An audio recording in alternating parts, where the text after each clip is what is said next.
Yeah, well, why don't you go put that in the kitchen and I'll take everything later for her, okay? Thank you. Oh, Daddy. Mwah. That was a beautiful speech you gave at the service about all the boys from the old neighborhood. It was really touching. Everybody's really showed up for Julia, Ronnie Jr. One just struggles to make sense of the whole thing, you know? Oh, Bianca, thank you so much for coming. Yeah, we're all still a little tender right now. Everybody's just so confused. No, Ronnie was, a pillar of the community. But you know better than most of us. Some guys can't go straight. They crave the old life and eventually it catches up to them. You know, they think he was messing with the Russians. That's the other guy that they found with him. Yeah. The way it was staged, it's so sick, it looked like an old school shootout. You know, Aunt Geraldine said the same exact thing. Not everybody gets to be like Uncle Swanee. Die at your bed in 97. Yeah. It's a real sobering moment. Booze is in the living room. No, everybody's hanging in there. It's just so sudden, you know? And don't tell anybody this, but apparently there was some outside funny business going on, you know? Trying to make deals with the Russians. Well, some Russians, you know, not the Russians, thank God. Out of all the people, you know, you never expect the ones that you think you really know. Well, it's got my daddy tore up something awful. Him and Ronnie go back way, way back. First Georgie Pierce, now Ronnie. I guess in some way it's better that Georgie died in his own home. I heard they found Ronnie in the pines behind a Starbucks. It wasn't even a finished Starbucks. They were trying to build one, you know, off the highway. I wouldn't keep building it if I knew what happened there. Tragic. You know, I'm not sure where Julia is. I think after the service she's a little exhausted right now, but I can always go check on her. Maybe up in the bedroom?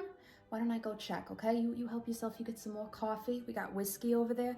We got these real cute little potato cakes, yeah. No, it's all been very beautiful. I'll go tell Julia that. Mrs. Cochran. Julia. How you doing, sweetheart? Yeah. Now everybody's downstairs waiting on you. It's overwhelming, isn't it? In the life, you never think it's gonna happen to you. It always happens to other people. And then it just comes out of the sky. You must be so confused.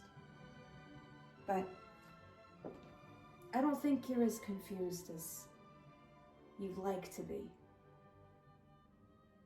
Yeah.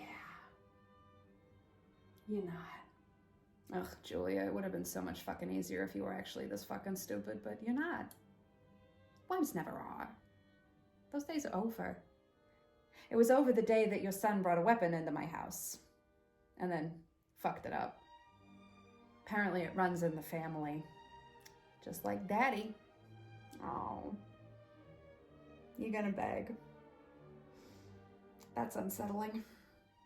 You know, I'm assuming that it's on your knees, too, that you married into the Cochran family.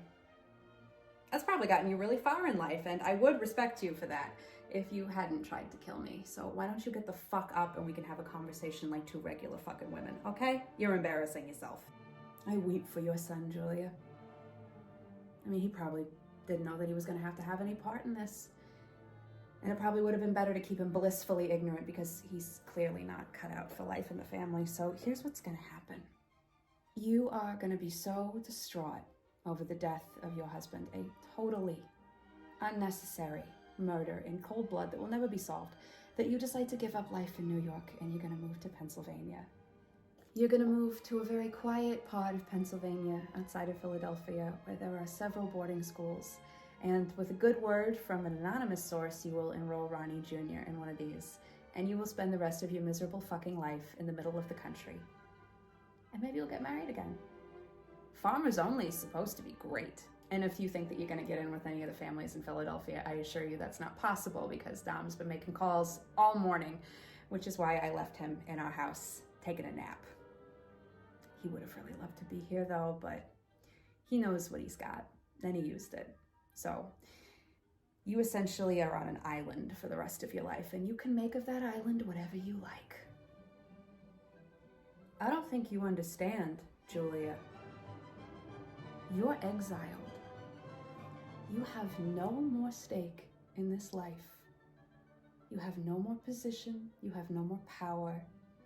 And if you ever try anything, I will be the first to know. Well, second, my husband and my father-in-law will be the first ones to know. But the moment that I find out, well, you only got one man left in your life, and if I were you, I would do my best to give him the best life that he could possibly have. It's always a shame when the young ones gotta go. Again with the fucking begging, Julia, Jesus. You gotta have a little bit more self-respect, baby. You're making out with a pretty sweet deal here. Don't make me renege on that. Because if you really want to struggle, I could make that happen. I could go downstairs and let everybody know what only a few individuals know, is that your husband was a traitorous scumbag who tried to draw your son into a life of crime, and you just sat around and let it happen like a wet fucking blanket because you liked the life that your husband gave you, and it was a really good fucking life, and you both could have had a really good fucking life if you didn't fuck up. So get off the fucking floor and act like a grown woman. There. That's better. Now you go touch all this up, and you come downstairs, and you thank everybody for the 10 million lasagnas and casseroles that are in your refrigerator. And before any of those lasagnas or casseroles go bad, you will be out of the state. And this will all just have been a terrible fucking dream. And I do wish the best for your son. Maybe he's smart in another field. Smarter than your husband was. One can only hope. My condolences, Julia Cochran.